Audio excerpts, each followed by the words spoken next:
దీన మనస్సు గలవారిని, విరిగి నలిగిన హృదయము గలవారిని, నేను నీచురాలిని, నా దేవుడి కృప లేకపోతే అసలు ఆయన పేరు నా పెదాల మీద ఎత్తడానికి కూడా నాకు అర్హత లేనంత నీచమైన బ్రతుకు నాది, నీచమైన జీవితం నాదని గుర్తుపట్టిన వాళ్ళని దేవుడు అంటున్నాడు, రా నువ్వు కావాలి నాకు అంటున్నాడు. రా నువ్వు కావాలి నాకు అంటున్నాడు. ఎందుకయ్యా నేను నీచురాలిని, నీచుడిని ప్రభా, నీకు తగను ప్రభా, తగనంటే కాదు నువ్వే కావాలి. చాలామంది ఉన్నారు కానీ తమ స్థితిని తాము అట్లా గుర్తుపట్టలేదర్రా. నువ్వు గుర్తుపట్టావు, నువ్వు కావాలి నాకు అంటాడు.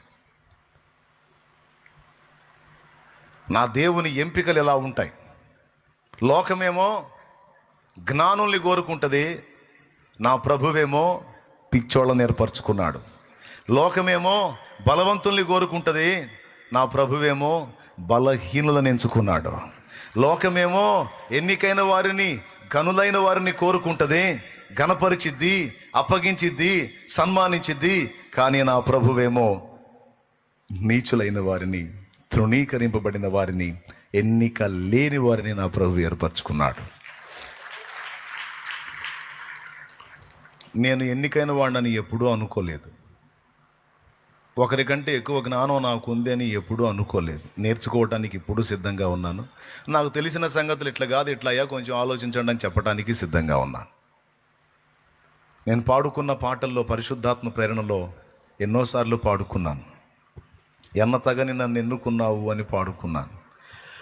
ఎన్నికలేని నన్ను ప్రేమించి లోకము నుండి నన్ను వేరుపరచి, ఎన్నికలేని నన్ను ప్రేమించి లోకము నుండి నన్ను వేరుపరచి, నీ సన్నిధిలో, నీ కౌగిలిలో, నీ సన్నిధిలో, నీ కౌగిలిలో నిత్యము నిలువగా పిలిచావు. మలిన బ్రతుకును నూతన పరచి, మలిన బ్రతుకును నూతన పరచి, పరిమళ సువాసనగా నన్ను మార్చినావు. హల్లెలూయా యేసయ్యా, పెన వేశావు నీ ప్రేమతో నన్నిలా, జత కలిసావు లోకాన్ని మడి చింతల, పెన వేశావు నీ ప్రేమతో నన్నిలా, మది గెలిచావు లోకాన్ని మడి చింతల.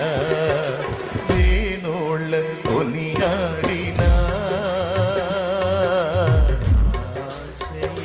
తీరదే, నిన్నెంత కనపరచినా హృదయమే నిందదే. హల్లెలూయా. ఓ తెల్లవారుజామున ప్రార్థనలో ఉన్నప్పుడు బలిపీఠం దగ్గర ఈ తలంపులు దేవుడు నాకు ఇస్తే, ఆ పాట దేవుడు ఇస్తే వచ్చింది. ఆ పాట దేవుని కృపలో మందిరంలోనే ఇచ్చాడు దేవుడు. ఎన్నతగని నన్ను ఎన్నుకున్నావు, ఎందుకింత ప్రేమ చూపావు నా యేసయ్యా, ఎంత మంచి ప్రేమ చూపావు. ఎన్నతగని నన్ను ఎన్నుకున్నావు, ఎందుకింత ప్రేమ చూపావు నా యేసయ్యా, ఎంత మంచి ప్రేమ చూపావు. నీకు ఒక విచిత్రమైన మాట చూపిస్తా బైబిల్లో. విచిత్రమైన మాట. పౌలు అన్నాడు, నేను నా బలహీనత యందే అతిశయిస్తాను అన్నాడు. నా బలహీనతను బట్టి నేను అతిశయిస్తాను అన్నాడు. అతిశయించువాడు ప్రభువునందు అతిశయించాలి, ఒకటి పౌలు చెప్పిన మాటే. రెండవది, నా బలహీనత యందు నేను అతిశయిస్తాను అన్నాడు పౌలు. బలహీనత యందు ఎవరన్నా అతిశయిస్తారా? బలహీనత అంటే వీక్నెస్ అండి. అందరూ స్ట్రాంగ్గా ఉంటే ఆ బలాన్ని బట్టి అతిశయపడతారు, కానీ బలహీనతను బట్టి ఎవరన్నా అతిశయపడతారా? కానీ పౌలు వాడాడు ఆ మాట. 2 కొరింథీ పత్రిక 12వ అధ్యాయము, 2 కొరింథీ పత్రిక 12వ అధ్యాయము 9వ వచనం చూడరా తల్లి.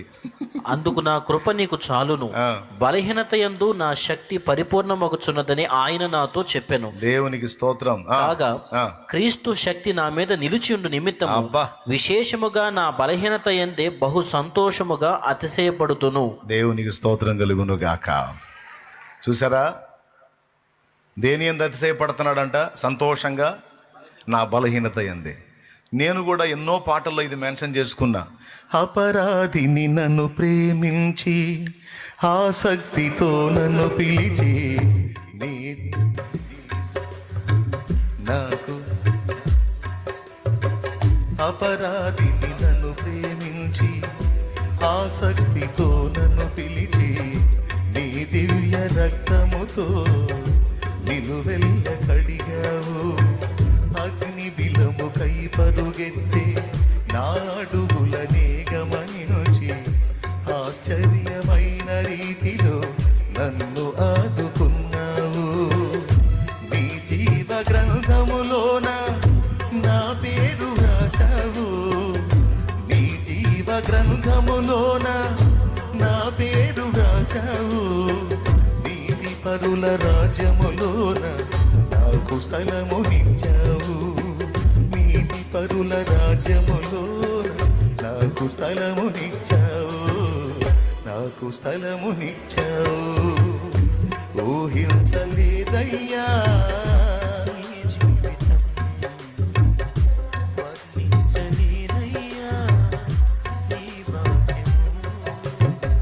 కొలువనైన నాకు ఇంత విలువ కలిగేనని.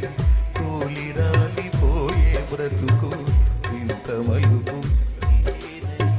కొలువనైన నాకు ఇంత విలువ కలిగేనని. తోలిరాలిపోయే బ్రతుకు ఇంత మలుపు తిరిగేనని ఊహించలేదయ్యా. వర్ణించలేనయ్యా ఈ భాగ్యము.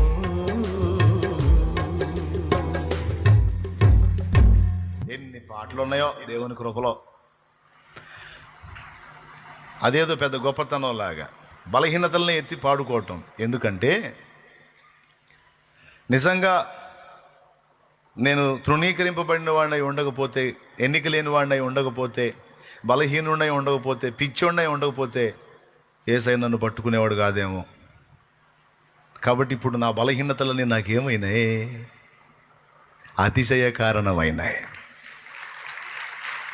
మరి ఇప్పుడు యేసు ప్రభు నన్ను పట్టుకున్నాడు, పిలుచుకున్నాడు, నిలబెట్టుకున్నాడు, తన శక్తిని నింపి వాడుకుంటున్నప్పుడు మరి నేను బలవంతుడై ఉంటే ఆయన శక్తి ఎట్లా నింపుతాడు? నేను బలహీనుణ్ణి. నా బలహీనత నేను గుర్తెరుగున్నాను కనుక శక్తిని ఆశ్రయించాను, శక్తితో నింపాడు. ఇప్పుడు చెప్పండి, ఇప్పుడు నా బలహీనత నాకు అతిశయ కారణమా కాదా? అదే నేను అలా ఉండకపోతే ఆయన బలం నా మీదకి వచ్చేది కాదు. అందుకే పౌలు అన్నాడు, నా బలహీనత వల్ల క్రీస్తు శక్తి నా మీద నిలిచి ఉంటుంది కనుక నా బలహీనత యందే నేను ఎక్కువగా సంతోషించి అతిశయిస్తాను అన్నాడు. దేవునికి మహిమ కలుగును గాక. ఇప్పుడు చెప్పండి బలవంతులారా, చెప్పండి ఏమంటారు మీరు? బలవంతులారా, మీలో బలవంతులు చేతులు ఎత్తండి.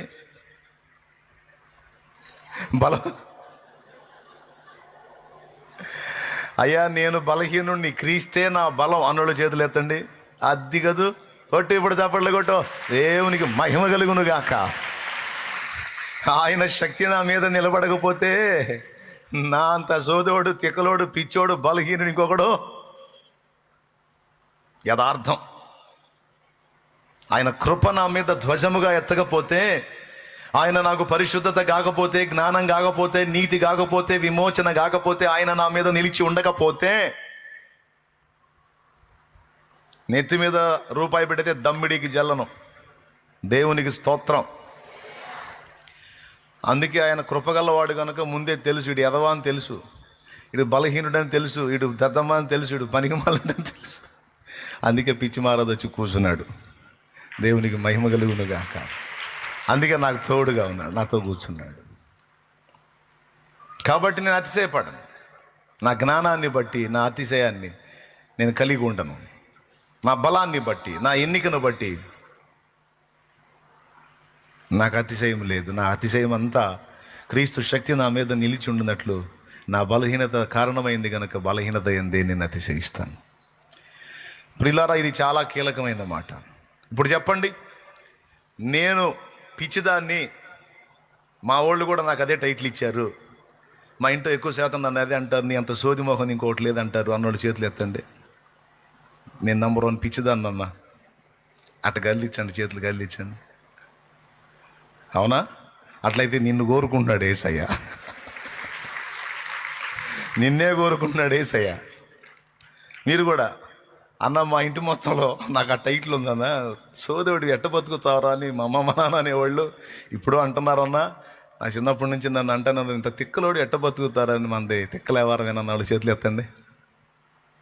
అనిపించుకున్నావా? ఎట్ట బతుకుతావరా ఇట్ట పిచ్చోడు, ఇంత పిచ్చోడు. రైట్, నువ్వే కావాలి దేవుడికి. దేవునికి స్తోత్రం కలిగి ఉన్నాగా. అదే నీ క్వాలిఫికేషన్, అదే నీ అర్హత. వరుసగా చెప్పుకుంటా వద్దాం. రైట్, నంబర్ 1, జ్ఞానుల్ని సిగ్గుపరచడానికి పిచ్చోళ్ళని పిచ్చోళ్ళగానే పెట్టి వాడుకుంటాడా? లేదు, పిచ్చోళ్ళని జ్ఞానవంతులుగా తీర్చి జ్ఞానులకు జ్ఞానం చెప్పేటట్టు తయారు చేశాడు. పిచ్చోళ్ళని తన జ్ఞానంతో నింపి లోక జ్ఞానులకు తన జ్ఞానాన్ని ఈ పిచ్చోళ్ళ ద్వారానే అందిస్తున్నాడు నా దేవుడు. అది నా దేవుని పనితనం.